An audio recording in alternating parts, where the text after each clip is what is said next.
What's going on, guys? Nick Sweatham here for NST Wrestling with your Smackdown review for the 25th of October 2019. Now, before we get started, a quick shout out. England won the semi-finals of the World Cup against New Zealand to get into the finals. So, massive congratulations to all us Brits, all us English people.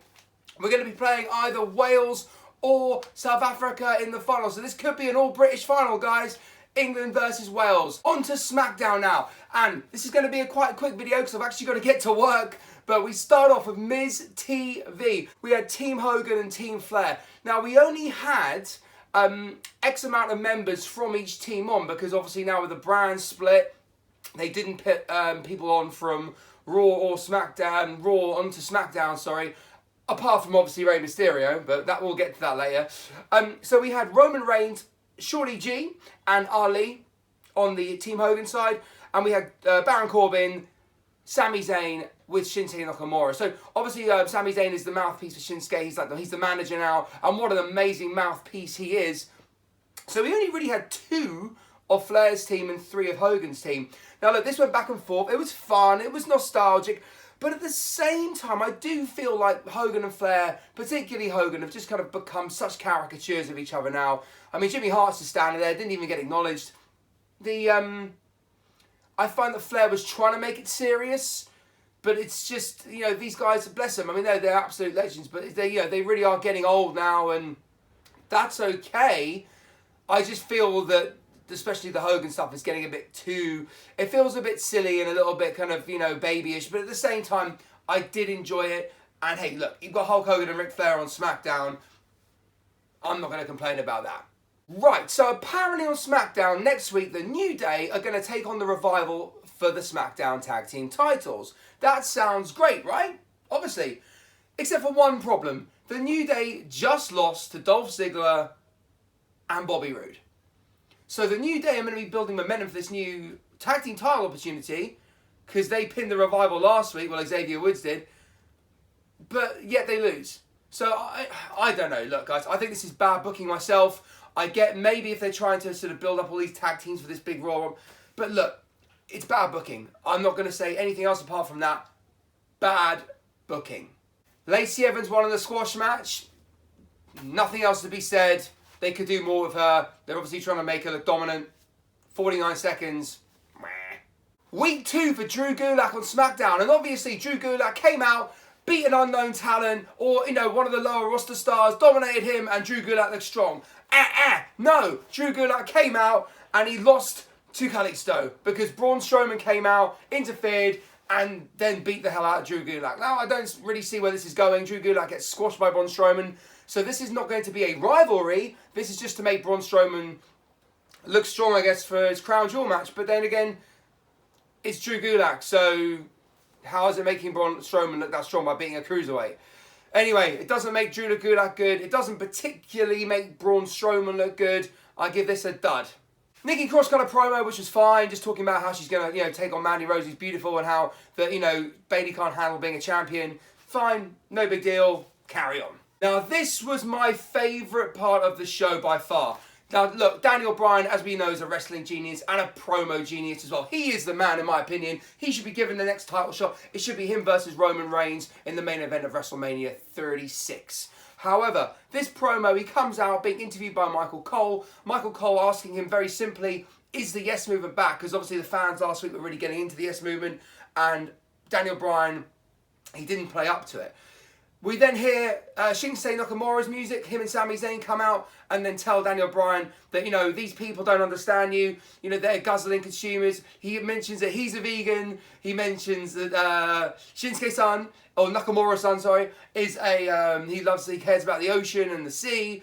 And look, Sami Zayn is the best manager in WWE at the moment. I mean, there's not very many.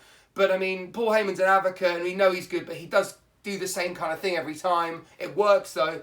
But Sami Zayn is brilliant. You never know what he's going to say, how he's going to say it. So in my opinion, Sami Zayn is probably the best talker in WWE right now, minus, next to Paul Heyman.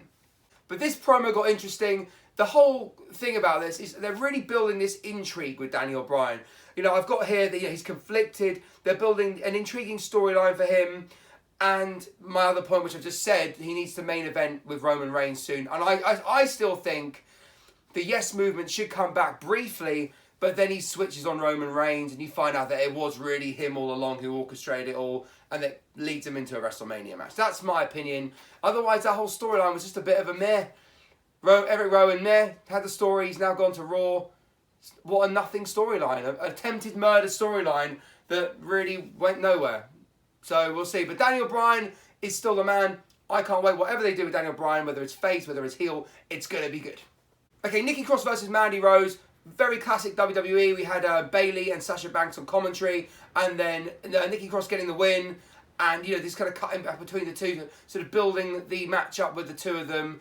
Yeah, brilliant. I mean, once again, the match was fine. It wasn't anything special. But they're really starting to get Nikki Cross over. And the fans are starting to get over with her too. She's British too, so got to love that. So I'm actually cool with this. They're building up just a classic WWE story. It's nothing special, nothing amazing, but at the same time, you've got sort of an underdog babyface taking on this kind of, you know, recently turned heel with another heel in her corner. Okay, now my second favourite part of the night, maybe even equal to the Daniel Bryan promo, is the Rey Mysterio, Cain Velasquez promo. Rey comes out, does all the talking, Cain Velasquez stands there looking kind of mean and out of shape at the same time, and then we cut to Brock Lesnar and Paul Heyman in the back. Paul Heyman does his thing, and then we realise that Brock Lesnar's got Dominic again, and they come to the back, and this just looked dangerous, guys. This was great. It looked dangerous, but I loved it. He then F5'd Rey Mysterio. Sorry, after hitting both of them with garbage, with their trash cans, he then F5'd Rey Mysterio into the bloody wall, and then he F5'd Cain Velasquez onto Dominic, and he kind of flipped over. You know, you could tell it was carpeted underneath, but look, you know, Brock Lesnar makes everything look dangerous, so I'm not going to complain about this at all. Nice segment, builds up Crown Jewel perfectly, and I actually do really want to watch this match now. Okay guys, our main event, which is the Team Hogan versus the Team Flair players from earlier.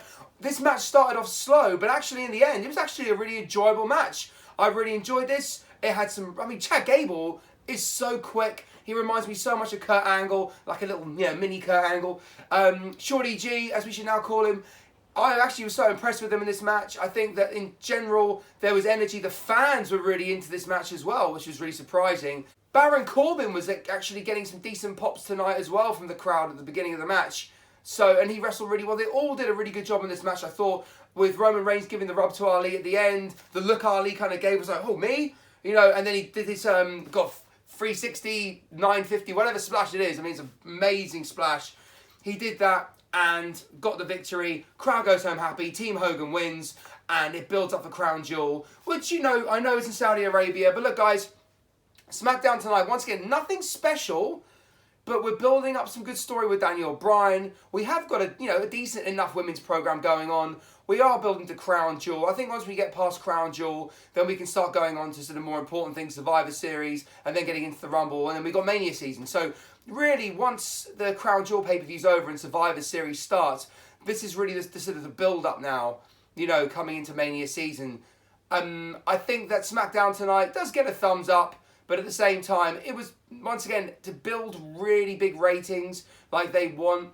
I don't think this is going to do much. It will get fans intrigued with Daniel Bryan again.